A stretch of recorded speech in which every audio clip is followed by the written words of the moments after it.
जय Shri Ram students. So student, ये हमारा पार्ट सेकंड होगा एक्सरसाइज 1.2 का। हमने अपनी लास्ट वीडियो में क्वेश्चन नंबर 6 तक तो कर लिए थे। अब हम करने जा रहे हैं क्वेश्चन नंबर 7। तो इसमें क्या कहा हुआ है? ए मर्चेंट है ₹78,592 विद हर। एक मर्चेंट है, उसके पास इतने पैसे हैं। She placed an order for purchasing 40 radio sets at ₹1200 each. कि उसने ऑर्डर किया हुआ है 40 रेडियो सेट और एक की कॉस्ट कितनी है 1200। How much money will remain with her after the purchase. तो हमें बताना है कि कितनी मनी उसके पास रहेगी अगर वो 40 रेडियो सेट खरीद लेता है। तो हम सबसे पहले लिखेंगे, तो देखो मैंने ये लिख दिया है। क्या सबसे पहले क्या लिखा है हमें? Amount of money with merchant की मर्चेंट के पास कितनी मनी है total 78,592। Cost of one radio, वो एक रेडियो सेट की कॉस्ट कितनी है 1200 और उसके टोटल नंबर कितने हैं रेडियो सेट के 40। और टोटल हमें कॉस्ट चाहिए कि कितने के रेडियो सेट आएंगे। जैसे हम एक एग्जांपल लेते हैं कि आपके पास है 10 रुपीज़, ठीक है, और आप बाज़ार में गए हो लेने के लिए टॉफ़ीज़। तो एक टॉफ़ी 1 रुपीज़ की है, 1 टॉफ़ी 1 रुपीज़ की है, ठीक है। और उसने किसी ने 7 टॉफ़ी खरीदी है। कितनी टॉफ़ी खरीदी? 7।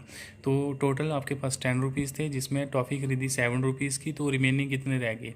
रिमेनिंग तो रह गए आपके 3 रुपीज़। तो वैसे हम करेंगे कि टोटल मनी इतनी है, एक की कॉस्ट इतनी है और टोटल कितनी है 40। तो 40 से हम पहले इसको मल्टीप्लाई कर लेंगे, देन उसके बाद हम इसका सब्ट्रैक्शन कर लेंगे। तो 0 0 0 0 0 0 428 414 00084।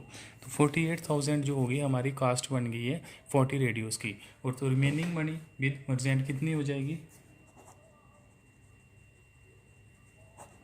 रिमेनिंग मनी विद मर्चेंट, तो टोटल मनी कितनी रुपए रही हमारे पास 78,592 टोटल है। इसमें से 48,000 हमारा आ गया 295073। तो इतने पैसे उसके पास अभी रिमेनिंग रह गए, ठीक है। Next question. अच्छा, क्या क्वेश्चन है 8th हमारा? क्वेश्चन नंबर 8 क्या कह रहा है? A student multiplied 7236 by 65 instead of multiplying 56। कि एक स्टूडेंट था जिसने बाई मिस्टेक क्या कर दिया, मल्टीप्लाई उसको करनी थी 56 के साथ और उसने कर दी 65 के साथ। वो एरर तो आएगा ही। तो why how much was his answer greater than the correct answer. तो वो पूछ रहा है कि जो इसका करेक्ट आंसर आना था उससे कितना ज़्यादा आंसर गलत हो गया। तो आगे हिंट दिया हमें, do you need to do both the multiplication की। क्या आपको ज़रूरत पड़ सकती है कि दोनों मल्टीप्लिकेशन करने के लिए? नहीं, हम इसको डायरेक्ट कर लेंगे। पहले क्या है कि स्टूडेंट ने मल्टीप्लाई कर लिया, एक गलती से करना उसने 56 के साथ था बट उसने कर दिया 65 के साथ। 56 से करना था 65 से कर दिया। तो हम क्या करेंगे, लिख लीजिए इसको पूरे को। क्या लिखेंगे? स्टूडेंट, देखिए मैंने लिख दिया स्टूडेंट्स मल्टीप्लाई 7236 बाई 65 कि उसने 65 कर दिया, करना उसको किसके साथ था 56 के साथ था। अब हमें बताना है कि उसका आंसर कितना बड़ा हो गया है। तो हमने इसको दोनों के साथ मल्टीप्लाई नहीं करना है, हमने देखना है कि बड़ा नंबर कितना है 65, मतलब उसको 65 से गलती से हो गया है और करना किसके साथ था 56 से। तो मल्टीप्लाई कर देंगे हम 7236। तो रिमेनिंग कितना रह गया हमारे पास 65 से 9 मल्टीप्लाई 7236। तो इसको जो मल्टीप्लाई करके करेंगे हम, ठीक है, तो इसका आंसर कितना आ जाएगा 65124। मल्टीप्लाई करके हमारा आंसर आ जाएगा कि उसने गलती से उससे किया था बट बाई चांस हो गया था उससे। तो हमने अभी करके दिखा दिया आपको। नेक्स्ट क्वेश्चन देखो क्या कह रहा है। Question number 9, to stitch a shirt 2 metre 15 centimetre cloth is needed. कि अगर हम कोई एक शर्ट को स्टिच करवाते हैं तो उसमें हमें 2 मीटर 15 सेंटीमीटर क्लॉथ की ज़रूरत पड़ती है, okay. Out of 40 metre cloth, और हमें क्या बोला हुआ है कि हमारे पास टोटल क्लॉथ जो है वो है 40 metre. How many shirts can be stitched and how much cloth will remain. कि कितनी शर्ट्स हम सिल सकते हैं उनसे और कितना हमारे पास जो है क्लॉथ हमारा रिमेनिंग रह सकता है। तो हमें सबसे पहले क्या करना पड़ेगा, सभी रिकॉर्ड को एक यूनिट में कन्वर्ट करना पड़ेगा। मतलब हम सबको सेंटीमीटर में कन्वर्ट कर देते हैं। तो क्या लिखना है हमने, ठीक है। तो टोटल क्लॉथ हमारे पास कितना है 40 मीटर। तो हम इसको कैसे कर सकते हैं सेंटीमीटर में कन्वर्ट, तो इसको 100 से मल्टीप्लाई करना पड़ेगा, दैट इज़ 4000 सेंटीमीटर। और दूसरा हमारा स्टिच करने वाला कितना है 200 + 15, ये बन जाएगा सेंटीमीटर। जब हम इसको कन्वर्ट करेंगे तो 215 सेंटीमीटर। मतलब टोटल क्लॉथ हमारे पास इतना है और वो एक शर्ट के लिए इतना लग रहा है। तो हम इसको क्या करेंगे, डिवाइड करके चेक कर सकते हैं। Cloth number of shirts to B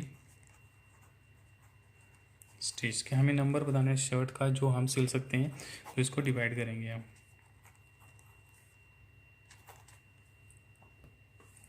ठीक है, तो हम क्या कर लेंगे, इसको पहले इसको डिवाइड करके देखेंगे तो 2151 से ही जाएगा। तो रिमेनिंग कितना आ जाएगा हमारे पास 185, और ये आ गया। अब नेक्स्ट कितने से करेंगे हम, देखो चेक करके। अगर हम इसको 8 से करें तो कितना आ गया 1720, और रिमेनिंग 231, और ये आ गया हमारे पास सेंटीमीटर।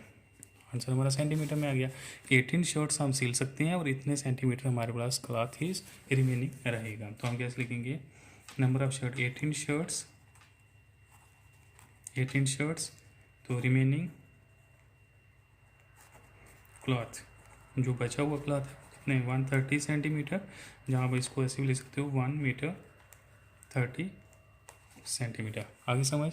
नेक्स्ट क्वेश्चन क्या है, नेक्स्ट क्वेश्चन में कह रहा है medicine is packed in a box, each weight 4 kg 500 gram, how many such boxes can be loaded in a van which can not carry behind 800 kg। कि हमारे पास total capacity जो है वैन की जो वो है 800 kg की, और ईच बॉक्स जो हमारा है उसका वेट है 4 kg 500 ग्राम। तो हमें बताना है कितने बॉक्स हम उसमें मैक्सिमम से मैक्सिमम लोड कर सकते हैं। तो सेम क्वेश्चन ये रहेगा, हम पहले इन सबको ग्राम में कन्वर्ट कर लेंगे, और ग्राम में करके हम सीधा डिवाइड करेंगे, तो नंबर ऑफ बॉक्सेस हमारे पास आ जाएगा। नेक्स्ट क्वेश्चन है the distance between the school and house of the student house is 1 kilometre 875 metre. कि हमारे पास एक स्टूडेंट्स का डाटा दिया हुआ है कि एक स्टूडेंट जो है उसका घर जो स्कूल से है वो इतनी डिस्टेंस पे है। Every one day she walks both way, और डेली वो स्कूल जाती भी है और स्कूल से आती भी है, मतलब वॉक करती है। Find the total distance covered by her in 6 days। अच्छा, हमें बोला गया है कि उसका 6 डे का जो उसने डिस्टेंस कवर किया वॉकिंग करके वो कितना है। तो फर्स्ट ऑफ ऑल हमें ये पता होना चाहिए उसका 1 डे का कितना है। तो हम पहले एक दिन का निकालेंगे, एक दिन में कितना डिस्टेंस कवर करती है वो, देन उसके बाद हम चले जाएंगे इंटू 6 करेंगे तो हम 6 डे का भी निकाल सकते हैं। आई होप कि आपको समझ आ रहा है। अगर बच्चे समझ आ रहे हैं तो सब्सक्राइब कर दें और लाइक कर दें ताकि मुझे पता चल जाए कि आपको समझ आ गया। अगर नहीं समझ आ रहा है तो आप कमेंट करके बता भी सकते हैं, इसमें कोई बात नहीं है। तो 11th क्वेश्चन आ गया हमारा। तो distance travelled by the student, अच्छा total distance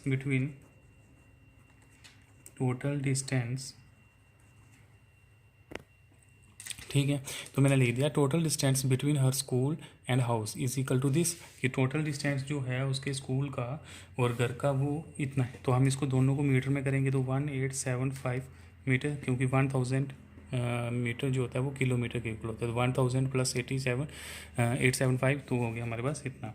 she covers daily in both way. अब देखो ये था एक साइड से, फॉर एग्जांपल मैं ये ले रहा हूँ, 2 डेस्टिनेशन ले रहा हूँ उसके, ये उसका स्कूल है और ये इसका हाउस है। ठीक है, ये स्कूल ये हाउस। पहले हमने डिस्टेंस निकाल लिया कि उसका स्कूल से लेके हाउस तक का डिस्टेंस इतना है, यहाँ से यहाँ तक गई वो, बट वापस भी बोला है ना हमें कि बोथ वे मतलब पहले जाना फिर आना। तो इससे मतलब क्या हुआ कि एक दिन में वो पहले जा रही है फिर आ रही है, तो मतलब 2 टाइम उसको कवर कर रही है। तो एक साइड से इतना है तो हम इसको 2 से मल्टीप्लाई करेंगे तो 1875 मीटर। तो जब हम इसको मल्टीप्लाई करके देखेंगे तो वो कितना आएगा, ठीक है, तो मल्टीप्लाई करने पे आ जाएगा 0573। तो ये आ गया हमारा मल्टीप्लाई करने पे कि एक दिन में इतना डिस्टेंस कवर कर रही है वो। अब हमें चाहिए 6 डेज़ का, तो 6 डेज़ का करने के लिए भी 6 से मल्टीप्लाई करना पड़ेगा, तो 750 मीटर। तो इसको मल्टीप्लाई करने पे आ जाएगा हमारे पास 0005 2 मीटर। तो डेली का इतना डिस्टेंस वो कवर करती है। आप इसको यहाँ तक भी छोड़ सकते हो और इसको उसमें भी कन्वर्ट कर सकते हो सेंट, ठीक है, यहाँ तक भी कर सकते हो। और अगर आप किलोमीटर में करना होगा तो कितना हो जाएगा 22 किलोमीटर 500 मीटर। तो ये हो गया आपका क्वेश्चन नंबर 11। क्वेश्चन नंबर 12 भी सेम है। देखो उसमें क्या कहा गया हमें, कह रहा है a vessel has 4 litre and 500 millilitre of curd. कि एक वेसल है, एक बर्तन है, उसमें हमने कितना कर्ड डाला हुआ है 4 litre 500 millilitre. In how many glasses each of 25 millilitre capacity can it field. तो वो हम छोटी छोटी ग्लासेस में उनको फिल करेंगे। तो कितनी ग्लासेस लगेंगी कि अगर हमें वो कर्ड उसमें ग्लासेस में डालना होगा। तो सबसे पहले हम इसमें भी लिख लेंगे द कैपेसिटी ऑफ वेसल, जब कैपेसिटी ऑफ वेसल कितनी है 4 लीटर 500 मिलीलीटर, ठीक है, इतनी कैपेसिटी आ गई हमारे पास वेसल की। तो इसको जब हम कन्वर्ट करेंगे तो 4500 मिलीलीटर में कन्वर्ट कर लिया हमने इसको। आगे समझ। फिर क्या बोला गया है कि एक गिलास की कैपेसिटी कितनी है, कैपेसिटी ऑफ 1 ग्लास, कि एक गिलास की कैपेसिटी है हमारे पास 25 मिलीलीटर, ठीक है, एक गिलास की कैपेसिटी है 25 मिलीलीटर। तो हम निकालेंगे नंबर ग्लासेस इट फील्ड। हमें निकालें number of glasses it field. तो क्वेश्चन को समझो पहले कि टोटल जो है ना कैपेसिटी में कर्ड, उसमें वेसल में कर्ड वो है 4500, ठीक है, और एक गिलास की कैपेसिटी है 25 मिलीलीटर। तो हम बता सकते हैं आराम से कि कितनी कैपेसिटी कितने गिलास लगेंगे उनको फिल करने में। आगे समझ आ रहा है तो प्लीज़ कमेंट में बता दें कि समझ आ गया कि नहीं आया है, ताकि मुझे क्लियर हो जाए। तो जब हम इसको डिवाइड करेंगे तो 4500 पहले तो 1 से जाएगा 250200। तो जब इसको करेंगे हम तो 80 से ये हमारा पूरा का पूरा कैंसिल हो जाएगा और हमारे पास आ जाएगा 180 ग्लासेस। 180 ग्लासेस जो हैं वो इसको हमें फिल करने के लिए चाहिए। आई होप कि आपको समझ आ गया होगा। Thank you.